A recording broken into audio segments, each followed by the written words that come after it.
Have you ever tried pushing a heavy cart and noticed how the harder you push, the faster it moves? That's no coincidence, it's Newtonian physics at work. Now, Newton's first law tells us that a force is needed to change the state of motion. But it doesn't tell us how much force we need, it's a qualitative statement. That's where Newton's second law comes in. It bridges the gap between cause and effect. It gives us a quantitative measure of force by connecting it with measurable physical quantities, mass and acceleration. In simple words, Newton's second law says force causes acceleration. Or more precisely, the acceleration produced in a body is proportional to the force applied. So if you want to calculate how much force is needed to speed up a car or launch a satellite, this is the law that helps you do it. Let's connect this to something you've surely done, pushing a tennis ball. If you give it a gentle push, it rolls forward slowly. But if you hit it harder, it speeds off more quickly. That's acceleration, the change in velocity over time, increasing because of a larger force. Now imagine two identical tennis balls. Push one gently and one hard. The second one accelerates more.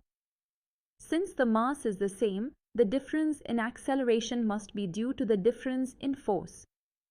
This clearly shows when mass stays constant, acceleration is directly proportional to the applied force. We express this relationship as acceleration is proportional to force. Now suppose you apply two different forces on the same object. Force 1 produces an acceleration of 5 meters per second squared. Force 2 produces 10 meters per second squared. Which one is stronger? Clearly, force 2 is twice as strong. Why? Because the acceleration it causes is twice as much on the same object. This was exactly how Newton verified that acceleration is proportional to force, by experimenting on identical bodies and observing the resulting accelerations. So we write F is proportional to A. To make it an equation, we introduce a constant. We say F equals K into A, where K depends on the mass. But force doesn't just depend on acceleration, mass matters too. Imagine trying to push a football and a heavy suitcase with the same acceleration. You'll need to push the suitcase much harder. Why? Because it has more mass. Let's say, to accelerate a 2 kilogram body at 5 meters per second squared, you need a certain force F. But to accelerate a 4 kilogram body at the same rate, you'll need double that force, or 2F.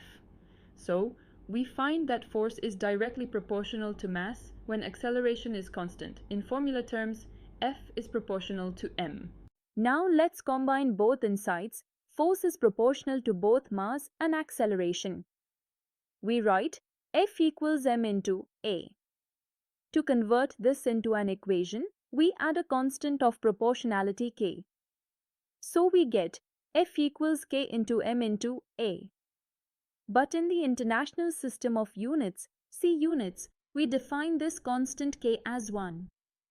That simplifies the formula to F equals m into A, where F is the force in newtons, m is the mass in kilograms, and A is the acceleration in meters per second squared. This is one of the most important formulas in all of physics. It explains how objects move when forces act upon them. Let's apply this formula with a real example. Imagine a trolley of mass 20 kilograms accelerating at 3 meters per second squared. We use the formula F equals m into A.